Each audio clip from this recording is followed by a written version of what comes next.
Good morning, class. Today, we're not talking about anything you learned in school. In fact, what we're covering today is the thing school never taught you, the economics of specific knowledge. Let me ask you something uncomfortable. If your employer replaced you tomorrow, how long would it take them to find someone who does exactly what you do? A week? 3 days? One LinkedIn post and a prayer? If the answer is anything under a month, congratulations. You are, by the strict definition of economics, a commodity.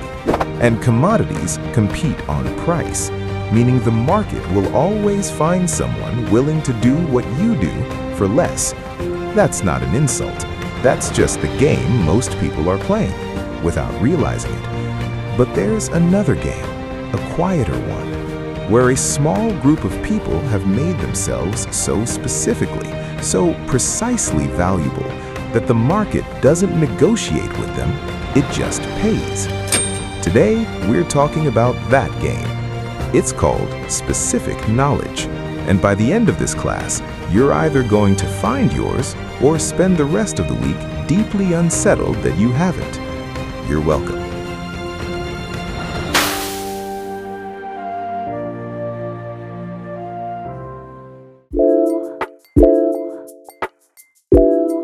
Most people are running a 1975 strategy in a 2026 economy. Think about the advice we're still giving students. Get good grades, collect credentials, build a resume, apply for jobs, wait for opportunities. That strategy made sense when information was scarce.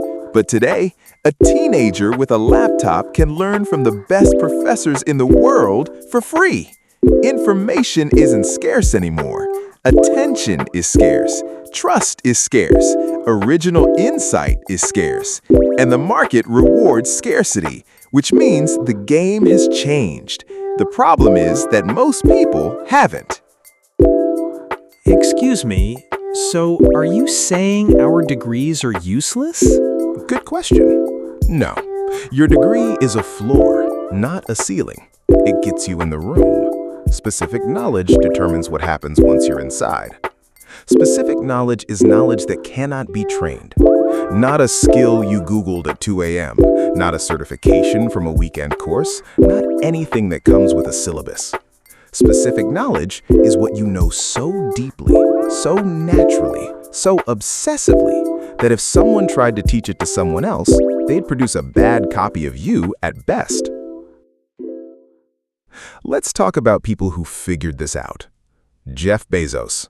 In 1994, Jeff Bezos had a perfectly good job on Wall Street.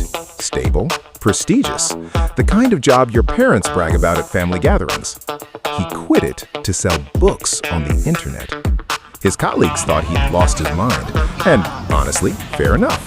Selling books on the internet in 1994 sounds like opening a typewriter repair shop in 2010.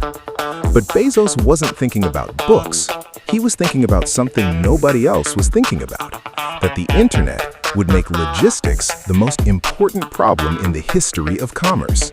And he was uniquely, almost irrationally obsessed with solving it. That obsession, logistics plus customer psychology plus early internet timing, was his alone. The economics of following it all the way down, Amazon. Elon Musk is not a rocket scientist. Let that sit for a moment.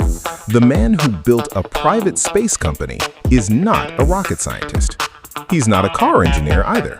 What Elon has is specific knowledge of first principles thinking, the ability to strip any industry down to its raw physics and ask, why does this have to work this way? He applied it to payments, PayPal. He applied it to space, SpaceX. He applied it to cars, Tesla. He applied it to tunnels, The Boring Company. Same knowledge, different industries. The knowledge travels. The results compound.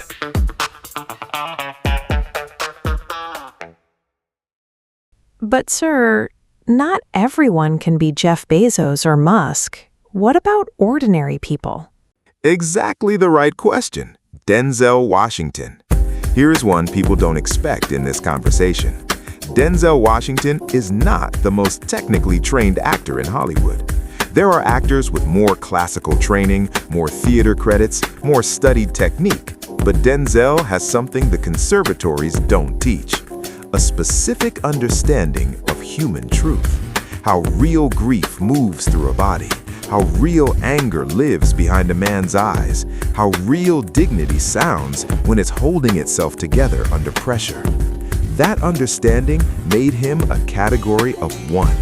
Directors don't cast Denzel because he's available. They build films around him because nobody else produces what he produces.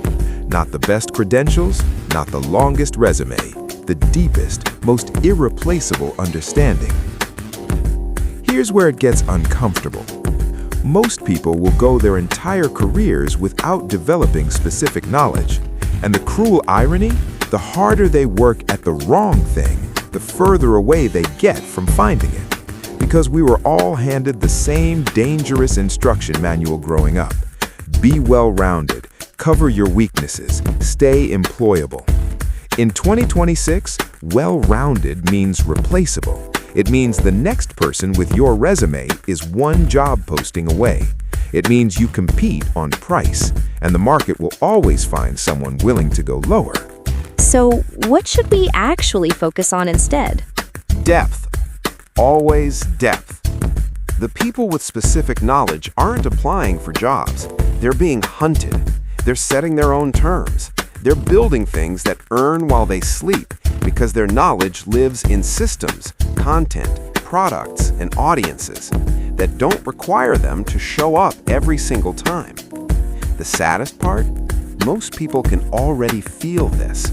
That quiet sense that something about how you're building isn't quite working. That you're busy but not building. That you're employed but not irreplaceable. That feeling, that's your specific knowledge trying to get your attention. So, how do you find it? Naval Ravikant gives you the first clue. Look for the things that feel like play to you, but look like work to everyone else. The thing you do at midnight, not because you have to, but because you genuinely cannot help yourself. The rabbit hole you fall into and emerge from 3 hours later, feeling energized rather than drained. The topic people come to you about because somehow, without trying, you became the person who knows. That compulsive curiosity is not a personality quirk, it's a signal, and it compounds in a way that manufactured discipline never can, because you will always outwork someone in the thing you love without even trying. But how do we know if what we love actually has a market? Now we're getting somewhere. Your specific knowledge needs a market that's ready for it. Bezos didn't just love logistics. He loved logistics at the exact moment the internet made it the most valuable problem in commerce. Timing isn't everything, but it's not nothing either. So ask yourself 2 questions. What do I understand more deeply than almost anyone I know? And where is the world moving that makes that understanding increasingly valuable? The overlap between those 2 answers, that's your specific knowledge. What if I don't know the answer yet? Then you're in the right place, because awareness is the beginning. Most people never even ask the question, and once you find it, the work isn't to work harder. The work is to build leverage on top of it. Content, products, audiences, systems, things the market pays for, not because you showed up today, but because you went deeper than anyone else was willing to go. Here's what I need you to sit with. The market has always rewarded scarcity. What keeps changing is what's scarce. Physical strength, then information, then credentials. Now, in the age where information is infinite, what's genuinely scarce is depth. People who know one thing so well, so specifically, so irreversibly, that no algorithm, no competitor, no market shift can produce a substitute. That's the economics of specific knowledge. And here's the urgency, because there is urgency. Every year, more people wake up to this idea. Every year, the obvious lanes get more crowded. The people winning right now started building before it was obvious. So don't finish this class and move on like nothing happened. Ask the question, What is the thing only you can do the way you do it?